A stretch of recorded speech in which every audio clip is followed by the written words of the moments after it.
Mexican state of Chihuahua and its rugged terrain is a land of magic and myth. People here tell stories of outlaws and heroes. They talk about hidden treasures in the mountains where Pancho Villa and his men once roamed. But the villages here are now deserted. People left after the timber industry died and the train stopped running. All that's left is this gasoline-powered trolley. But further down the track, there's a town that not only survived, but prospered.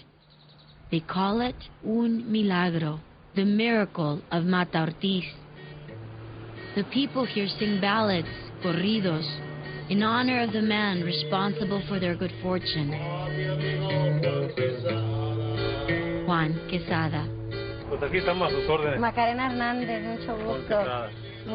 His story started a long time ago, high in the nearby mountains. Over 40 years ago, he was a poor farm boy gathering firewood to sell in town. Climbing up the slope, he stumbled across a cave, and in it, a treasure that would save his village. Mire, aquí vivía, nos enterraron donde mismo. Estos son de material muy fino, mire, véanlo. Y esto fue lo que usted se encontró, pero se encontró ollas más. Yo me encontré ollas enteras. What he'd found were beautifully painted ceramic pots made by his ancestors, the Paquime Indians, a lost culture from hundreds of years ago. Fue la primera vez que las vi, entonces dije, bueno, los antiguos tienen que haber recogido la materia prima aquí en esta área, no es más que buscar, experimentar, y voy a lograr una pieza de estas. It took him years of trial and error, but finally, Juan Quezada taught himself to make a good copy of the ancient Indian designs. He made more and sold a few to passing visitors. Then some of Juan's pots turned up in a second-hand store in New Mexico. Those pots seem to have a life of their own. It's as if they stood up on their hind legs and they shouted at me, "Look at us, we're made by someone who knows who he is."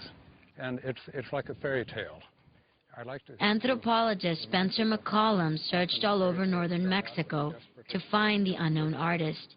And when he did, they formed a partnership. It was just the beginning of 6 years full-time then, working with Juan, developing a market in the United States that would support the quality that he wanted to do, he aspired to. Today, Juan Quezada is famous, and his work is collected all over the world. But that's not the only reason the people of Mata Ortiz sing corridos about him. Me acordé de un dicho que tenía mi jefita, que no se le da un pescado al necesitado, que se le enseña a pescar. Cada uno les hice un poquito de barro para unas 2 piezas. Les dije, van a aprender a hacer ollas. Pero Juan, nosotros ollas se le hacía imposible en su rostro, en su voz. ¿Cómo? No, ollas nunca vamos a hacer. And that was Juan Quezada's miracle. Today, there are hundreds of potters in Mata Ortiz. It's a town of artesanos.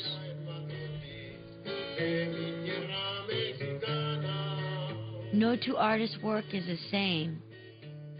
The intricate designs painted on these pots are still inspired by the Paquime artwork. It takes patience and a steady hand. The artists use brushes made with children's hair. The painting alone can take days.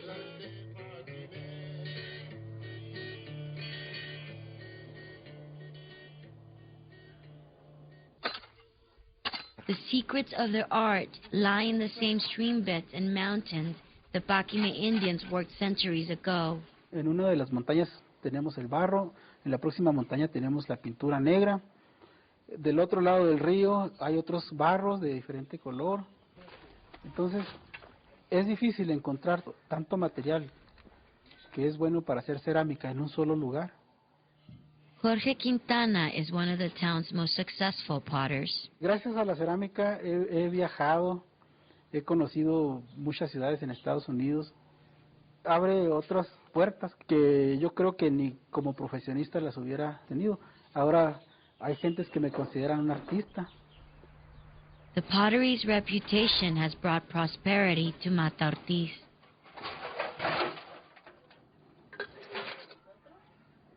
Me llena de orgullo este trabajo porque ellos vienen aquí. Yo no voy a Estados Unidos a traer los dólares, aquí vienen y me los traen. The dollars come with buyers like Jerry Boyd. He buys pots for art galleries in the United States. People in the U.S. are saying, you know, this stuff is incredible. It seems to win over whoever really gets into it.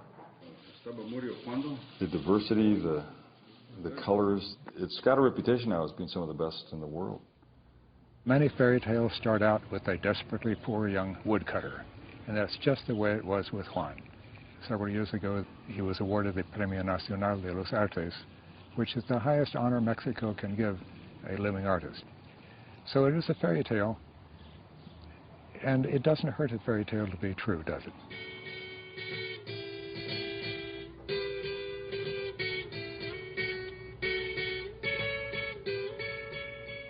Seguimos a Juan, es el maestro y pues yo creo que si Juan Quezada no hubiera empezado a hacer ollas, no se harían ollas aquí.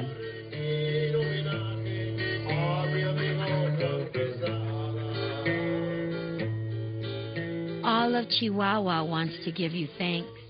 Gracias, the song says.